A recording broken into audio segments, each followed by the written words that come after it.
아직 매출도 없는데 국세청에서 뭐 신고해라, 뭐 제출해라. 요새는 카카오톡 메시지로 국세청에서 바로 메시지를 주기 때문에 사장님들이 사업에 집중을 해야 되는데 뭐 제출하라고 또 왔어요, 이런 얘기들 되게 많이 하세요. 아직 매출이 없어도 사업자를 내는 순간 여러 가지 신고, 제출해야 하는 의무가 생기게 됩니다. 그거를 다 알려드릴 필요도 없고 다 아실 필요도 없는데, 사업을 시작했으면 출발을 했잖아요. 그럼 이제 가면서 경로를 어느 정도 알고 간다고 생각을 하시는 거예요. 연간 어떤 세금들이 있고 내가 거기서 나한테 이제 정말 신고를 해야 되는 세금이 어떤 게 있는지 직접 할 수 있겠다, 아니면 나는 이렇게까지는 신경 쓸 수 없으니까 좀 세무사한테 맡겨야 되겠다, 이런 거를 좀 판단해 보실 수도 있을 것 같아요. 제가 출간을 한 책에도 보면 이제 연간 세무 일정을 굉장히 앞에다 넣어드렸어요. 그래서 나한테 필요한 것만 체크를 해두셔도 되거든요. 그래서 이 영상을 보시고 댓글을 달아주시면 제가 이 연간 세무 일정을 보내드리도록 하겠습니다.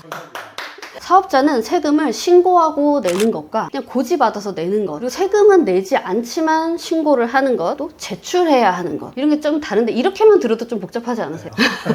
원천세 신고, 부가세 신고, 또 내 소득에 대한 신고, 이렇게 세 가지가 있다고 보시면 되세요. 생각보다 처음 맞닥뜨리게 되는 세금은 내가 내는 세금이 아닙니다. 직원 급여에 대해서 원천징수, 즉 직원의 세금을 내가 떼어 놓았다가 납부를 하게 되는데 그 세금을 원천세라고 합니다. 직원을 고용하게 되면 내가 소득이 없어도 직원을 고용한 그 급여에 대해서 세금을 떼놨다 납부를 하고 또 신고도 해야 되는 거죠. 이 원천세는 매달 급여를 지급을 하기 때문에 기본적으로는 매달 신고를 하게 되어 있어요. 지급한 다음 달에 10일까지. 굉장히 뭔가 바쁘잖아요. 그래서 이거를 소규모 사업자는 반기로 전환할 수 있는 경우도 있으니 이 부분은 좀 상의를 해보셔야 되는 게 좋으세요. 왜냐면 반기로 하면 세금을 너무 다가 내야 되는 문제도 있어서 매달을 선호하시는 경우도 굉장히 많으세요. 그래서 저희가 상담을 드리죠. 여기는 지금 변동도 많고 체크를 자주 해야 되기 때문에 매달로 해야 됩니다. 변동이 별로 없고 급여가 일정하신 편이다 보니까 반기 납부 세액을 저희가 미리 예상할 수 있게 알려드리고 반기로 납부 진행하겠습니다. 두 번째는 부가가치세가 있습니다. 일반과세자와 간이가세자는 부가세 신고를 하셔야 되는데요. 면세 사업자분들은 해당이 없습니다. 부가가치세는 일반적으로 법인은 4번 신고를 하고 개인은 2번 신고를 한다고 보시면 되세요. 큰 틀에서 매출, 매입을 신고하신다고 보시면 되세요. 부가가치세 신고 납부에 대한 자세한 사항은 곧 이어질 부가가치세 편에서 더 자세하게 살펴보도록 하겠습니다. 그 다음 제일 많이 궁금해하시는 소득에 대한 세금. 법인은 법인세, 개인은 종합소득세라는 이름인데요. 왜 제가 소득에 대한 세금이라고 말씀을 드리냐면요. 사실 부가가치세는 내 매출, 매입에 대한 신고고 인건비에 대한 신고 원천세잖아요. 근데 이렇게 부가가치세 신고 때 매출, 매입이 정해지고 인건비가 정해지면 내 소득을 계산할 수 있게 되거든요. 그럼 이 소득에 대한 세금은 1년치에 대한 소득을 계산해서 납부를 하시게 됩니다. 매출이 없어도 세금 신고를 꼭 해야 될까요? 인건비 신고는 내가 지급한 인건비가 없으면 신고를 안 하셔도 괜찮습니다. 하지만 이제 부가가치세 신고는 하시는 게 좋은데요. 납부할 세금이 없으면 신고를 안 해도 되는 거 아니야? 이렇게 생각하실 수도 있는데 영세율 매출이 있거나 또 세금 계산서가 있는 경우에는 그 합계표에 대한 가산세나 매출에 대한 가산세가 있기 때문에 신고를 꼭 하시는 게 좋습니다. 신고 대행을 맡기셔도 되는데 간단한 신고는 홈택스로도 아주 쉽게 하실 수 있고 아예 실적이 없는 경우라면 무실적 신고도 가능하시기 때문에 그래서 사업자 등록이 있으시면 부가세 신고는 일단 하는 게 좋다. 소득이 없어도 이 신고를 따로 해야 될까요? 소득이 없고 비용만 있는 경우도 있고요. 아니면 소득이 있는데 비용이 더 많은 경우도 있어요. 예를 들어서 매출이 0원이다. 근데 비용이 1억 정도가 발생이 됐다. 이런 경우라고 가정해 보겠습니다. 결손이라는 개념이 세법상 있고요. 그럼 이 결손금을 내가 기록을 해두면 다음 해 또 다음 해에 소득이 생겼을 때 여기서 차감하고 신고 납부를 하게 되세요. 그래서 저는 오히려 손실이 큰 경우일수록 꼭 기록해 두셔라. 계속 2월 돼서 공제가 가능하시거든요. 나중에 내가 내야 될 세금을 적게 할 수 있는 거죠. 안 내실 수도 있어요. 예를 들면 1억의 손실이 났는데 5천만 원만 이익이 발생했다. 그러면은 소득세는 안 내셔도 되는 거거든요. 장부를 기록하신다고 생각하시면 굉장히 어렵게 생각하실 수도 있는데요. 또 세무사한테 맡겨서 너무 많이 비용이 드는 거 아니야? 이렇게 생각하실 수도 있는데 간편장부로도 신고가 가능하시기 때문에 이 부분은 세무사와 상의를 해보시는 게 좋습니다. 간편장부는 복잡하지 않거든요. 집계만 할 수 있으면 신고를 하는 게 가능하고 또 결손금도 다음에 쓸 수가 있으세요. 이제 아까 제출해야 되는 게 있다고 말씀을 드렸었는데 사실 이거는 제가 꼭 전달드리고 싶은 사항은 아닌데 사장님들께서 국세청에서 카톡을 많이 받으시다 보니까 질문을 많이 주시는 부분이라 제가 말씀을 드리려고 해요. 사업자는 지급명세서라는 걸 제출을 하게 되는데요. 인건비가 있을 때 해당이 되신다고 보시면 되세요. 지급명세서는 내가 뭔가 지급해야 제출하는 명세서다. 저희 블로그에 오시면 소득별 지급명세서 제출 기한을 더 자세하게 제가 적어 놓았습니다. 지급명세서는 매월 제출해야 되는 게 있고 반기별 제출이 있습니다. 이게 너무 복잡해요. 예전에는 이렇게 여러 가지가 있지 않았는데 이게 자꾸 생기고 있습니다. 그래서 인건비가 생기게 되면 이런 것들이 복잡해져서 세무사한테 맡기는 경우가 있거든요. 인건비 신고까지는 어떻게 하겠는데 이런 지급명세서를 매월 반기별 이렇게 제출하는 게 쉽지가 않고, 또 저희 직원들도 실무적으로 일이 많은 게 이 지급명세서 제출이라고 보시면 될 것 같아요. 사실 사업을 하시면서 이걸 다 챙기시긴 좀 힘들어요. 이걸 간단하게, 정말 간단하게 정리를 해서 말씀드리면 아르바이트, 사업소득, 프리랜서죠. 그리고 그 외에 기타 소득은 매월 제출을 하셔야 되고요. 그리고 근로소득, 4대 보험 직원에 대한 거는 반기별로 제출을 하고 있습니다. 나머지 지급명세는 1년치를 한꺼번에 제출해 주는 건데요. 이제 2월 말 또는 3월 10일까지 소득에 따라 제출을 하게 됩니다. 이거는 너무 많아요. 근로, 퇴직, 사업, 종교인, 연금계좌는 다음 연도 3월 10일, 이자, 배당, 기타 소득 등 그 밖의 소득은 다음 연도 2월 말일. 네, 그래서 제가 이거를